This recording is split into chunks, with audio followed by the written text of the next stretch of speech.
Welcome to Demand Utopia, a Solarpunk podcast.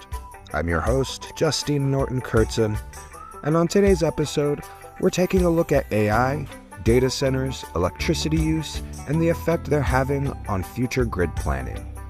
Then, we're going to take a deep dive into better futures by imagining public computational infrastructure. Does that sound exciting? Well, hold on to your hats. But first, a quick note that in the episode description, you'll find links to the news articles and any other sources we use or mention in this episode. You'll also find our website, solarpunkmagazine.com, where you can listen to episodes of this podcast, get issues of the magazine, read our blog, and more. Solarpunk Magazine is a 501c3 non-profit publication. If you want to support our work, you can subscribe to the magazine through our website or through our Patreon, where you can also get various levels of bonus content for both the magazine and this podcast. You'll find links to both our website and Patreon in the description for this episode. All right, let's jump in. Artificial intelligence is often marketed as weightless. Intelligence in the cloud, instant answers, frictionless productivity, and invisible magic.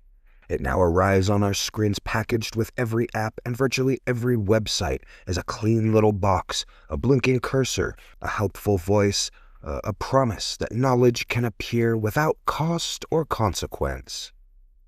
But there is no cloud. There are buildings, servers, cooling systems, transmission lines and gas plants, water withdrawals, substations, fiber optic cables, rare minerals. There are copyrighted books, articles, journalism, music, code, and art scraped into training data. There are workers maintaining systems, moderators absorbing the worst of the internet. There are communities absorbing the noise, the heat, land use, emissions, and the rising utility costs. See, AI isn't just software or technology. It's an ecological issue. It's a labor issue, an energy issue, a water issue. AI is a copyright issue, a governance issue. It's physical infrastructure wearing the costume of abstraction. And that matters for Solarpunk because the future isn't automatically Solarpunk just because it's high-tech. Every technology has a metabolism. The question isn't whether a tool feels futuristic. The question is what it consumes, who it serves, who it governs, and who pays for the world it requires every day, in public and in private, all around us. And recent utility news makes that visible. Reuters reported that American Electric Power raised its 5-year capital plan to $78 billion, an 8% increase because of rapidly rising power demand from data centers. AEP said it signed agreements for 7 gigawatts of new large load projects in the first quarter of 2026 alone, and expects 63 gigawatts of incremental load by 2030, mostly from data centers. That isn't a small adjustment. That's a utility preparing for a fundamentally different energy landscape, one where the needs of server farms, AI companies, cloud platforms, and other large load customers become central to grid planning. Reuters also reported that Duke Energy has been dealing with rising demand and rate issues, including a request to North Carolina regulators to recover more than $800 million in higher purchased power costs after an extreme winter cold snap. Utility Dive reported that Duke Energy added 2.7 gigawatts of contracted data centers in the first quarter and has another 7.8 gigawatts in a high-confidence, late-stage data center pipeline. Meanwhile, a broader Reuters report, citing projections from the U.S. Energy Information Administration, says U.S. power consumption is expected to hit record highs in 2026 and 2027, driven partly by data centers supporting AI and crypto, along with broader electrification. So, this isn't just a story about one utility company, or one technology, or one quarterly earnings cycle. It's a story about who gets to define the future of the grid and whose priorities become embedded in concrete, copper, steel, software, in transmission corridors, substations, and monthly utility bills. Is that grid being rebuilt around public need? Around decarbonization, housing, transit, hospitals, schools, and resilience? Or is it being rebuilt around corporate computation, with everyone else adapting afterwards, paying more, and calling that progress in the end? When utilities spend billions to serve data centers, who pays the most? AI is sold to us as an interface, a box on a screen, a search engine that seems to think and summarize, and generate, predict, and respond without taking up space. But AI exists as infrastructure. It has a body made of electricity and water, land and concrete, chips and rare minerals, cooling systems and fiber optic cables, transmission corridors and warehouses full of servers.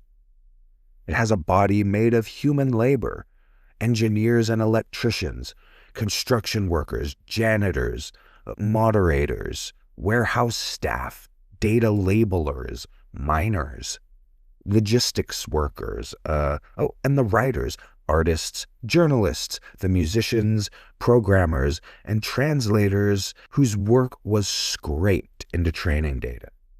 AI has a body made of waste heat.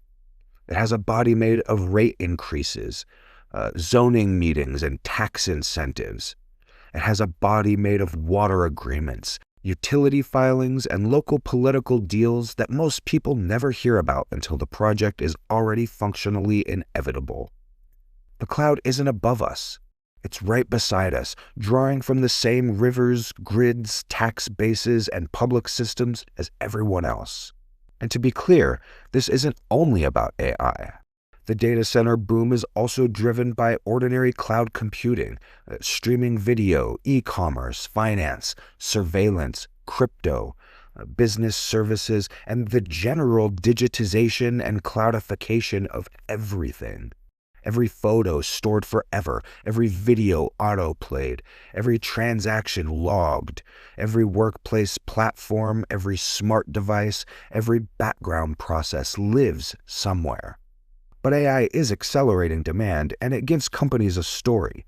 It lets them say, oh, this expansion isn't just corporate growth. This is the future. This is progress, innovation.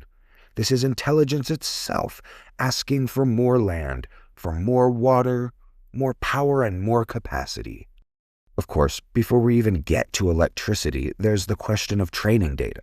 If an AI system is built on the mass appropriation of copyrighted books, journalism, art, music, software, code, and other creative labor without meaningful consent or compensation, then we can't call it ethical simply because it's efficient or impressive. But we shouldn't stop there either. Even if the training data issue were solved tomorrow, AI would still have a body. It would still consume power, water, land, materials, and public capacity. So the question isn't just, is AI intelligent? The question is, what kind of world is AI building around itself? A utility's capital plan sounds technical. It sounds like numbers on a spreadsheet, investor guidance, regulatory procedure. It sounds like the normal language of energy companies doing energy company things. But capital spending becomes real in the world. It becomes transmission lines across landscapes and substations near neighborhoods. It becomes things like new generation, grid updates, rate cases, and public utility commission hearings, land use decisions, environmental permits. It becomes water agreements, tax incentives, concrete, copper, steel. Private data centers often depend on public infrastructure, public regulation, and public tolerance. They need roads and water, power, energy, emergency services, zoning approvals, and workforce pipelines, and a grid that can absorb their demand. They might be owned by private companies, but they don't exist in a private universe. So the question isn't whether data centers bring investment. Obviously they do. The question is whether they pay the full cost of the infrastructure they require, or whether households and small businesses end up subsidizing them through higher rates, public incentives, grid congestion, and delayed clean energy goals. Utilities may argue that large load customers help pay for infrastructure, and sometimes they do. American Electric Power has said signed large load contracts could offset some costs. Ooh, I guess that matters. It's better than simply dumping the bill onto residential customers. But offsets aren't the same as democratic accountability. The public still deserves answers. Will residential customers' bills rise? Will new gas plants be built to serve corporate computation? Will renewable energy that could decarbonize homes, schools, hospitals, and transit be absorbed by new private load growth? Will communities get a real say before becoming infrastructure corridors? Are companies paying for the full cost of backup power, transmission, their water usage, emissions, and long-term maintenance? And are regulators planning the grid around public need or corporate demand? Those questions present different futures.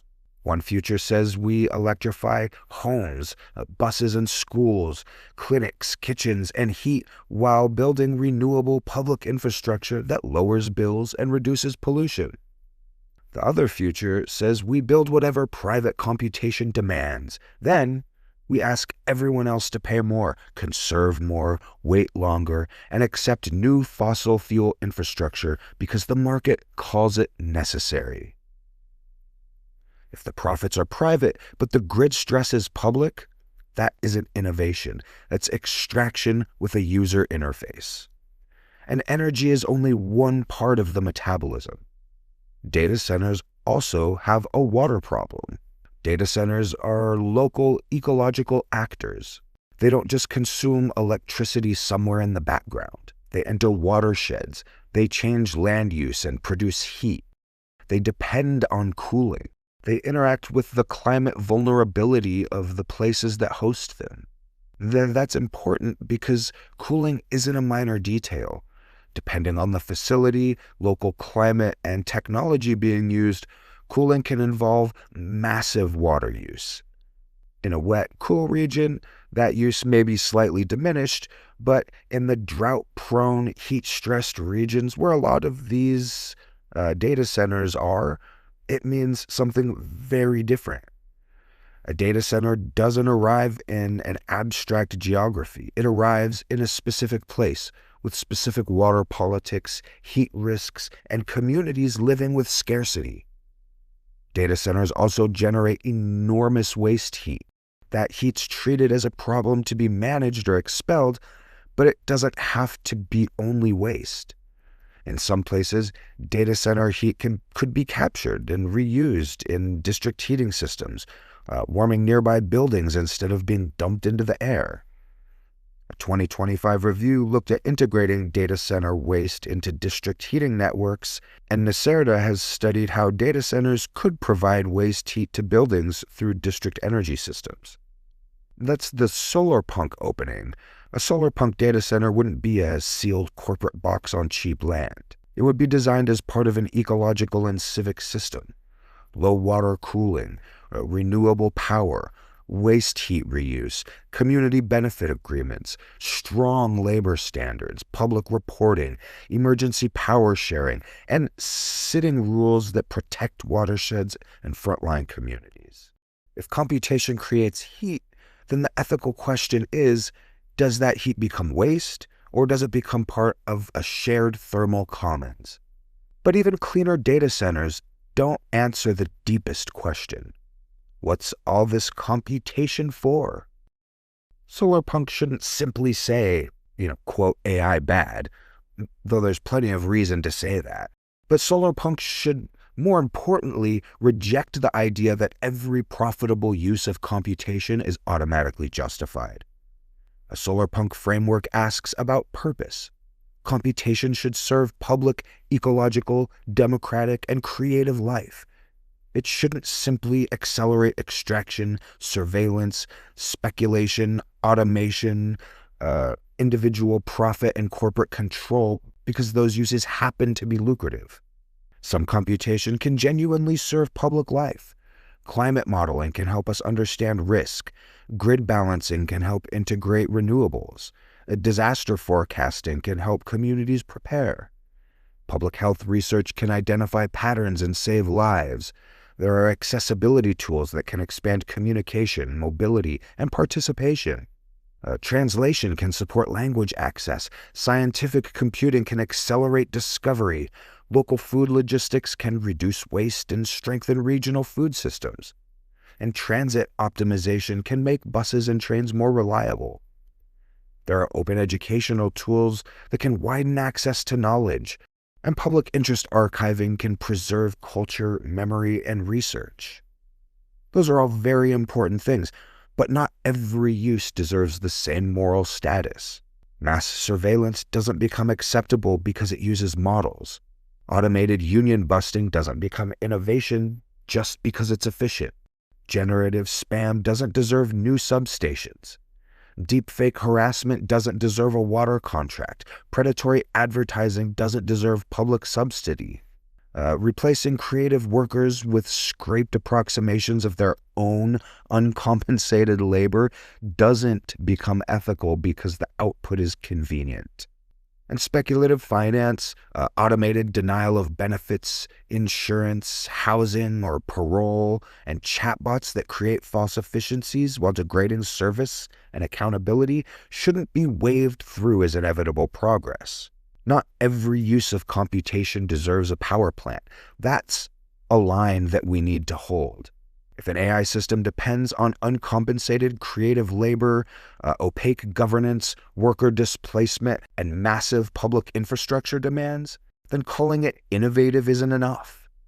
Innovation isn't a moral category. It doesn't tell us who benefits, who's harmed, who's paid, who's erased, who's accountable, or who has to foot the bill. At the same time, AI and cloud systems have become so integrated with the digital world that they're unlikely to disappear from public life. Abolitionist critique matters a lot. Some uses should be opposed, restricted, or banned. Governance designs also matter. Unavoidable or socially useful computation should be controlled, limited, audited, and aligned with both the public need and the public good. The question isn't whether computation exists, because it does. It has for decades now. The question is whether computation is allowed to devour public resources for private gain, or whether it's governed as part of a shared and sustainable ecological future. And that point brings us to ownership. The central Solarpunk question here, particularly when it comes to ownership, is governance, power, and accountability. Who owns the data centers? Who owns the energy infrastructure built to serve them? Who controls the data? Who gets the benefits? Who bears the costs? Who has the right to say no? Who audits energy and water use? Who decides whether a proposed data center is socially useful enough to justify its demands? These aren't small questions. They're the politics of infrastructure itself. A privately owned data center can look clean, it can be efficient, even have all kinds of futuristic technology, while still functioning as a private empire plugged into public systems. It can consume public grid capacity, public water, public land use decisions, public tax incentives, and public patience, all while returning mostly private profit. So we urgently need to ask whether some computation infrastructure should be publicly owned or operated as a public utility. Not every data center necessarily, but public interest computing could and should be treated more like libraries, like water systems and public universities, or public power, more so than like proprietary fortresses. Imagine publicly owned civic cloud infrastructure for schools, libraries, cities, archives, health departments, and local governments. Imagine cooperative data centers owned by users, workers, or communities. Imagine university and public research computing governed by strict public interest rules. Imagine municipal or regional data centers tied to renewable microgrids where waste heat warms public housing or civic buildings. Imagine private data centers regulated like utilities, required to disclose energy and water use, negotiate community benefit agreements, and prove that new loads bring new clean power and storage instead of cannibalizing the existing grid. And imagine demand flexibility rules. Data centers designed not only to consume power, but also to help stabilize the grid by shifting workloads, reducing demand during emergencies, and coordinating with renewable generation. Australian energy ministers have discussed requiring data centers to fully offset electricity use through new wind, solar, and storage, and to provide flexible demand services that help balance the grid. That's the kind of policy imagination we need more of, especially if data centers are here to stay and if AI is here to stay. Because if computation is becoming basic infrastructure, then it can't be governed like a private luxury product. It has to be accountable. It has to be limited. It has to be transparent. It has to be subject to community consent. And it has to serve something larger than corporate growth, shareholder value, or the myth that scale alone equals progress. So, what would a Solarpunk data center policy actually require? Here's one possible practical civic checklist, the Solarpunk data center test, if you will. First, it needs real consent. Did the community have real power to approve, reject, or reshape the project? Or was public input treated as a formality after the deal was really already made? Second, need. What public purpose does the computation serve? Is it supporting climate research or public health, education, accessibility, transit, or disaster response? Or is it mostly producing spam, surveillance, speculation, and automated extraction? Third, what about cost? Are households protected from rate increases? Are small businesses protected? Are public agencies protected? Or are ordinary ratepayers underwriting private load growth? Fourth, energy. Does the project bring new renewable generation and storage, not just buy credits or claim someone else's clean power on paper? Fifth, water. Is the cooling system compatible with the local watershed and with a better climate sustainable future? Sixth, heat. Is waste heat captured where possible and reused for public benefit? Seventh, labor. Are construction, maintenance, moderation, technical and supply chain jobs safe? Are they unionized? Are they paid fairly? Eighth, data ethics. Was the system built with consent, compensation, transparency, and accountability, or with scraped labor and opaque governance? Ninth, emergency value. Can the facility support the grid or community during crises? Can it share backup power, communications, cooling, or shelter capacity? And 10th, an exit plan. What happens if the company leaves, fails, downsizes, or abandons the site? Who's responsible for the land, equipment, the grid obligations, and the cleanup? A Solarpunk data center isn't defined by whether there are plants on the roof. That might look nice, it might help, but it's really defined by whether the community has power over the power. If a project can't pass that test, then maybe it shouldn't be built, or maybe it should be radically redesigned before it's allowed to touch public systems. The real question isn't whether AI is futuristic. The question is whether it helps build a future worth living in. AI has a body. The cloud has a watershed. The algorithm has a utility bill. The chatbot has a transmission line. The model has training data. The server has waste heat. And the interface has politics. Solarpunk doesn't reject technology just because it's technology. Solarpunk rejects the fantasy that technology is neutral, weightless, or exempt from ethics. A solarpunk future would ask computation to justify itself to the public, to the planet, and to the communities that host its infrastructure.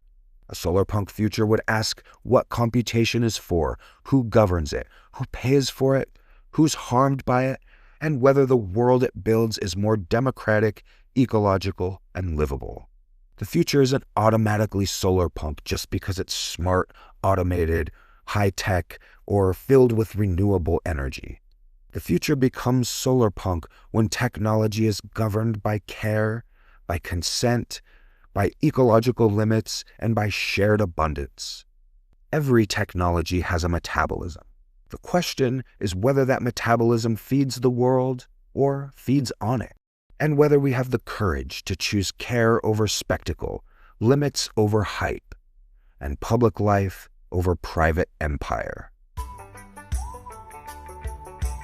Thanks for joining us for this episode of Demand Utopia, a Solarpunk podcast from Solarpunk Magazine. Don't forget to check out the links in the description of the episode. And if you want to support us, check out our website, get a subscription to the magazine, join us on Patreon, and remember that the future we all are dreaming of won't build itself. We have to build it together.